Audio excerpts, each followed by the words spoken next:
फिर से आप सभी का स्वागत है आपके अपने चैनल लूसेंट सीखे भाई इसके पर। तो जैसा कि एनटीपीसी के एग्ज़ाम हमारे अंडर ग्रेजुएट लेवल के भी एग्ज़ाम शुरू होने वाले हैं 7 और 8 मई से, जो कि जून तक चलेंगे। तो कृपया करके वीडियो को ध्यान से देखें और वीडियो को लाइक से सब्सक्राइब करना ना भूलें। चलिए वीडियो को स्टार्ट करते हैं।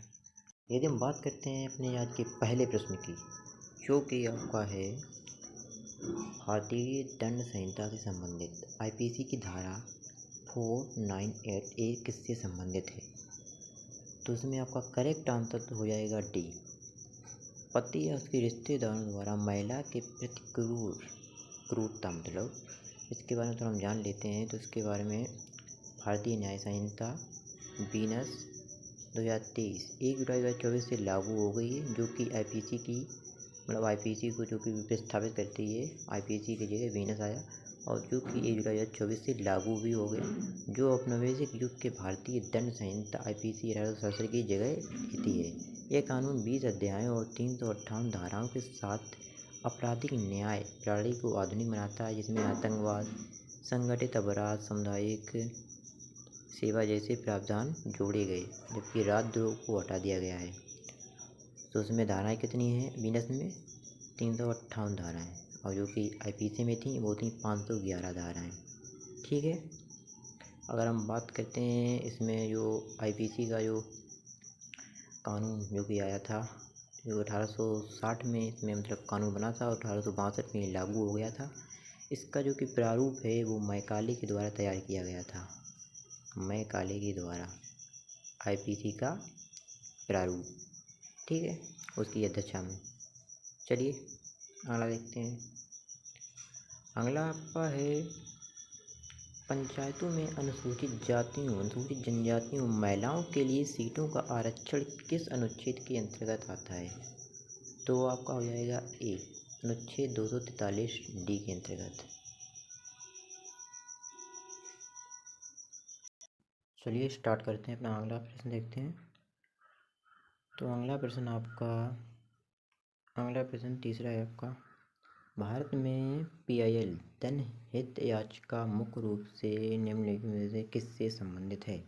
तो उसमें आपका करेक्ट हो जाएगा डी, न्यायिक सक्रियतावाद से। ठीक है। अगला देखते हैं। अगला प्रश्न है आपका प्रश्न 4, भारत में मुख्य न्यायाधीश के रूप में न्यायमूर्ति BR गवई का कार्यकाल, तो वो कोई 6 महीने का कार्यकाल था। ठीक है। और ये हमारे 92 CJI थे। इनके बाद 53वें कौन बने? सूर्यकांत। ठीक है। अगला देखते हैं।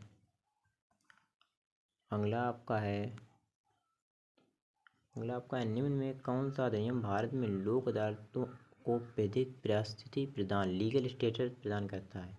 तो आपका हो जाएगा विधिक सेवा प्राधिकरण अधिनियम 1987। अगला देखते हैं। अगला आपका है समान कार्य के लिए समान वेतन किस अनुच्छेद के तहत सुनिश्चित किया गया है? तो उसमें आपका करेक्ट हो जाएगा अनुच्छेद 39 डी। इसमें आता है डीपीएसपी के अंतर्गत, ठीक है। इसमें कितने आर्टिकल आते हैं, किससे मतलब कहाँ से? तो उसमें आपका हो जाएगा 36 से लेके 51 तक, ये सब डीपीएसपी के अंतर्गत आते हैं। ठीक है। अगला देखते हैं। और ये भाग कौन सा होता है? भाग होता है आपका चौथा भाग। ठीक है। अगला आपका है मंत्रिपरिषद के संबंध में प्रश्न। इसके संबंध में कौन सा कथन सही है देखना है हमें। तो इसमें कौन सा सही हो जाएगा आपका? ये हो जाएगा वी, कैबिनेट मंत्री मंत्रिपरिषद के भीतर का एक छोटा सा समूह होते हैं। ठीक है। अगला आपका प्रश्न है 8, निम्न में किस डिजिटल कार्यक्रम का उद्देश्य भारत में राज्यों और केंद्र शासित प्रदेशों के विधानमंडलों की विधायी कार्रवाई को पूरी तरह पेपरलेस बनाना है? तो आपका नेवा हो जाएगा। नेवा किधर है? इधर रहा, डी ऑप्शन, नेशनल ई विधान एप्लीकेशन बोले तो नेवा। अब आपका है अगला, निम्न में कौन सा भारत के राष्ट्रपति का विवेकाधिकार होता है? तो वो कौन सा होता है? डी ऑप्शन आपका हो जाएगा कि जब किसी दल को स्पष्ट बहुमत ना प्राप्त हो तो प्रधानमंत्री की नियुक्ति करना। और हम देखें राष्ट्रपति से संबंधित अनुच्छेद तो आपके वो हो जाएंगे 52 से लेके 62 तक। ठीक है, 52 से 62 हो जाएंगे। और हम बात करें राष्ट्रपति की शपथ की किस अनुच्छेद में है तो हो जाएगी आपका 60 अनुच्छेद। और क्षमादान शक्तियाँ हो जाएगा 72 आर्टिकल में। ठीक है, तो अगला देखते हैं। अगला आपका है भारत में मुख्य न्यायाधीश बनने से पहले B.R. गवई किस न्यायालय में कार्यरत थे? तो उसमें आपका हो जाएगा बॉम्बे उच्च न्यायालय। चलिए नेक्स्ट देखते हैं। अगला आपका प्रश्न है भारतीय संविधान का निम्न में कौन सा अनुच्छेद राष्ट्रपति को अनुसूचित क्षेत्रों की घोषणा करने का अधिकार देता है? अनुसूचित क्षेत्रों को राष्ट्रपति के द्वारा, तो आपका हो जाएगा आर्टिकल 244 के अंतर्गत। अब बात करते हैं भारत में निम्न में कौन सा राज्य का नीति निर्देशक सिद्धांत बोले तो DPSP 44वें संविधान संशोधन एक्ट 1978 द्वारा जोड़ा गया था?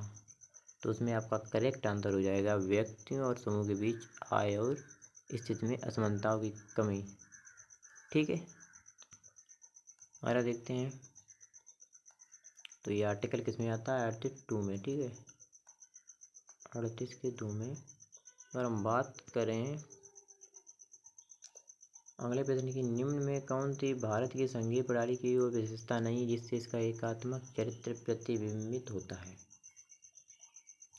इसमें आपका करेक्ट हो जाएगा संपूर्ण देश के लिए एकल नागरिकता, क्योंकि इसमें कोई राज्यों के लिए तो अलग नागरिकता है नहीं। संघ की प्रणाली की बात कर रहा है, भारत की संघीय प्रणाली। ठीक है, इसमें तो देश की नागरिकता है। अगला आप देखते हैं प्रश्न। अगला है राष्ट्रीय आपदा प्रबंधन प्राधिकरण NDM का शुरुआती गठन किस वर्ष एक कार्यकारी आदेश द्वारा भारत के प्रधानमंत्री की अध्यक्षता में किया गया था? इसमें आपका करेक्ट हो जाएगा 2005। करेक्ट आंसर ए हो जाएगा 2005 में। और क्या हुआ था या कौन सा नियम चालू हुआ था वो आप कमेंट में बताना। ठीक है, हम बात कर रहे हैं अगले प्रश्न की, निम्न में कौन सा अनुच्छेद भारत के बाहर रहने वाले भारतीय मूल के व्यक्तियों से संबंधित है नागरिकता से? अब नागरिकता से संबंधित अगर हम आर्टिकल देखते हैं तो वो हो जाते हैं 5 से 11 तक। तो उसमें कौन सा आ रहा है? अनुच्छेद C 8, भारत के बाहर रहने वाले से संबंधित है अनुच्छेद 8। अगला है आपका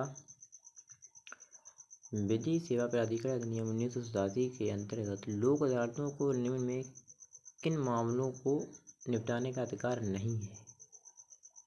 कौन से मामले हैं जो लोक सेवा प्राधिकरण अधिनियम के अंतर्गत लोक अदालतों को वाले मामलों को निपटाने का अधिकार नहीं है? तो उसमें आपका करेक्ट हो जाएगा तलाक और गैर समझौता योग्य आपराधिक मामले। अब बात है नगर पालिकाओं के गठन से संबंधित अनुच्छेद की, तो आपका हो जाएगा 243 क्यू। अगला देखते हैं। अगला आपका है प्रश्न 18, निम्न में किस मामले में सर्वोच्च न्यायालय ने 2017 में निजता के अधिकार को मौलिक अधिकार के रूप में बरकरार रखा? देखते हैं कौन सा मामला था। वो था आपका ऑप्शन D करेक्ट, भूस्वामी बनाम भारत संघ मामला। नेक्स्ट प्रश्न आपका है अखिल भारतीय सेवा अधिनियम 1951 किस प्राधिकारी अथॉरिटी को अखिल भारतीय सेवा भर्ती के लिए नियम बनाने की अनुमति देता है? तो आपका हो जाएगा केंद्र सरकार। ठीक है, नेक्स्ट है आपका रियल एस्टेट के बारे में। रियल एस्टेट क्षेत्र को विनियमित और बढ़ावा देने के लेन देन में पारदर्शिता और जवाबदेही सुनिश्चित करने और घर खरीदारों के हितों की रक्षा करने के लिए रियल एस्टेट अधिनियम रेरा कब लागू किया गया था? तो आपका करेक्ट हो जाएगा 2016 में।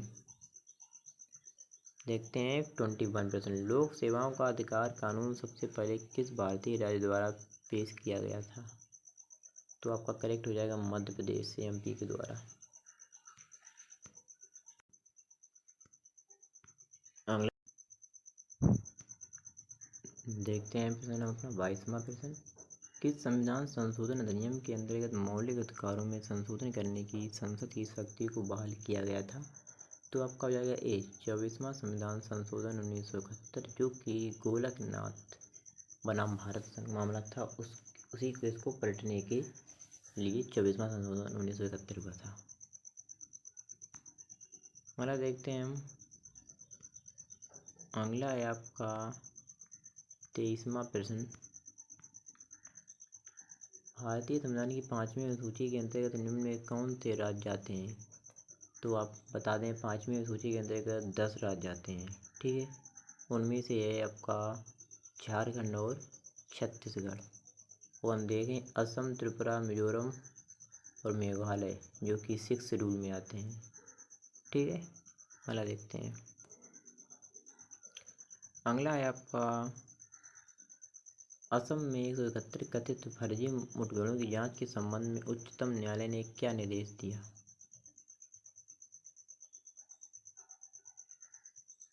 तो इसमें कौन सा आपका हो जाएगा? मानव अधिकार आयोग को जांच का आदेश, मुठभेड़ों को न्यायोचित घोषित करना। असम मानव अधिकार आयोग को मामले सीबीआई को मुंतकिल करने का आदेश दिया, आरोपों को खारिज कर दिया। तो इसमें आपका करेक्ट हो जाएगा असम मानवाधिकार आयोग को जांच करने का आदेश दिया गया था, ठीक है। अगला देखते हैं। अगला आपका हो जाएगा नागरिकता अधिनियम। नागरिकता अधिनियम के किस संशोधन में यह प्रावधान किया गया कि कोई अवैध प्रवासी देशीकरण या पंजीकरण द्वारा नागरिकता प्राप्त नहीं कर सकता है? तो हो जाएगा आपका 2003 के संशोधन के अंतर्गत। Correct answer 1। अगला देखते हैं। अगला प्रश्न है आपका निम्न कौन सा अनुच्छेद संसद और राज्य विधायकों को भारत के संपूर्ण क्षेत्र या उसके किसी भाग के लिए कानून बनाने का अधिकार देता है? आपका हो जाएगा 245 आर्टिकल। अगला आपका है फिर से नगर पालिका क्षेत्रों में वार्ड समितियों के गठन का प्रावधान किस अनुच्छेद में है? तो आपका हो जाएगा 243 ए में। करेक्ट आंसर ए हो जाएगा। अगर हम देखें संवैधानिक प्रावधानों के अनुसार संसद किन परिस्थितियों में राज्य सूची के मामलों पर कानून बना सकती है? संवैधानिक प्रावधानों के अनुसार संसद किन परिस्थितियों में, जब राज्यसभा का कोई राज्य राज्य में वित्तीय आपातकाल के कार्य इसका अनुरोध करता है, घोषित राष्ट्रीय आपातकाल के दौरान। अगर हम इसके हिसाब से देखें आंसर, तो आपका करेक्ट आंसर हो जाएगा डी, जब राज्यसभा कोई प्रस्ताव पारित करती है, ठीक है। अगला प्रश्न देखते हैं। अगला प्रश्न आपका है 29 प्रश्न। निम्न में कौन सा अनुच्छेद नगर पालिकाओं के गठन के बारे में प्रावधान करता है? तो आपका हो जाएगा 243, ठीक है। अगला देखते हैं। अगला प्रश्न आपका नागरिकता अधिनियम 1955 की किस अनुसूची में देशीकरण के लिए आवश्यक आयताओं को शामिल किया गया है? तो देखते हैं इसमें आपका करेक्ट आंसर हो जाएगा 3री अनुसूची में, डी करेक्ट आंसर। अगला फिर नागरिकता से संबंधित सवाल। अगला प्रश्न है आपका नागरिकता अधिनियम के अनुसार सामान्य स्थितियों में देशीकरण द्वारा नागरिकता के लिए आवेदन करने हेतु किस व्यक्ति को भारत में सामान्यतः कितने वर्ष तक निवास करना होता है? आपका हो जाएगा 12 वर्ष। Correct answer B. अगला देखते हैं प्रश्न। अगला प्रश्न है कौन सा अनुच्छेद राष्ट्रपति को सामाजिक और शैक्षणिक रूप से पिछड़े वर्गों की स्थिति की जांच के लिए एक आयोग नियुक्त करने की अनुमति देता है? आयोग नियुक्त करने की अनुमति देता है 340 हो जाएगा आपका करेक्ट आंसर। अगला देखते हैं। अगला है अपन में किस अधिनियम का उद्देश्य भारत में धन की हेरा फेरी मनी लॉन्ड्रिंग को रोकना है? करेक्ट आंसर आपका पीएमएलए हो जाएगा, पीएमएलए करेक्ट आंसर वी। अगर इसकी बात करें फुल फॉर्म की, तो क्या फुल फॉर्म आ जाएगा? The prevention of money laundering act 2002, ठीक है। अगला देखते हैं। अगला प्रश्न आपका हो जाता है भारतीय संविधान में कौन सा अनुच्छेद राष्ट्रपति को संविधान के तहत अनुसूचित जनजातियों को निर्दिष्ट करने की शक्ति प्रदान करता है? करेक्ट हो जाएगा 342। अगला देखें तो अगला प्रश्न आपका है भारतीय संसदीय प्रणाली में सामूहिक उत्तरदायित्व के सिद्धांत के अनुसार किसी एक केंद्रीय मंत्री के विरुद्ध सफल अविश्वास प्रस्ताव के लिए कौन सी कार्रवाई आवश्यक है? इसमें आपका करेक्ट हो जाएगा संपूर्ण मंत्रिपरिषद को इस्तीफा दे देना चाहिए। अगला है 35% एंड लास्ट क्वेश्चन। भारतीय संविधान के अनुच्छेद 331 के तहत कौन सा विशेष प्रदान किया गया है? का हो जाएगा करेक्ट हैदराबाद कर्नाटक क्षेत्र के लिए विशेष दर्जा। ठीक है, तो ये थे आपके 35% 40% जो कि अति महत्वपूर्ण प्रश्न है और सभी के सभी रेलवे परीक्षा में पूछे गए प्रश्न है। जिस भी किसी की परीक्षा आगे आने वाले टाइम पे हो तो कृपया करके वीडियो को ध्यान से देखें। वीडियो कैसी लगी कमेंट में ज़रूर बताएं। चलिए मिलते हैं अगली वीडियो में, तब तक के लिए धन्यवाद। Thanks for watching.